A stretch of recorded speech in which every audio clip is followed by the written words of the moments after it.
First of all, I think it's a very serious matter for us for a number of reasons. 25% plus an unspecified penalty for our buying oil and gas from Russia.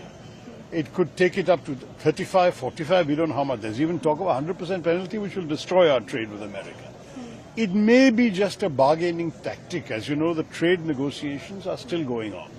And therefore, there is a possibility that in the course of negotiations, this may come down.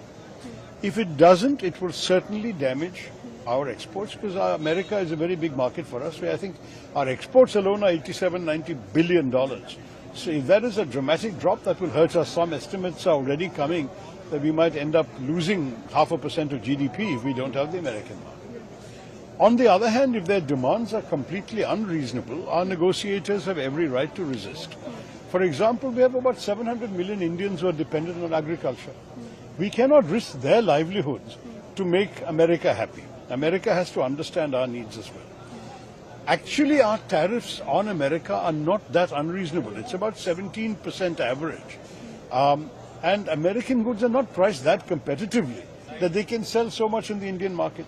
If Mr. Trump thinks, bade market hai, we can sell a lot of items, then they have to look at their own prices. Are they competitive?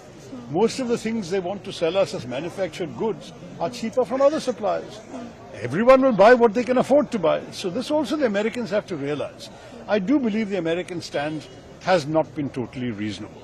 And I believe our stand, we can possibly show some flexibility, but there is a limit to how much flexibility we can show.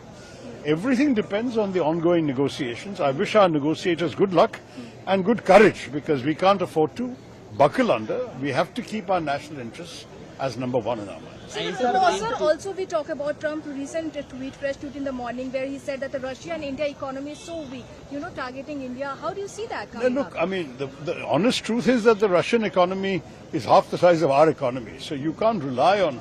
And Russia has become increasingly dependent on China as well. So we have to bear all this in mind. Look, it's a very complex scenario. We can't just talk in 5 minutes about it. But what we have to understand is, yes, we have a strategic partnership with the United States, which is of some value to our country.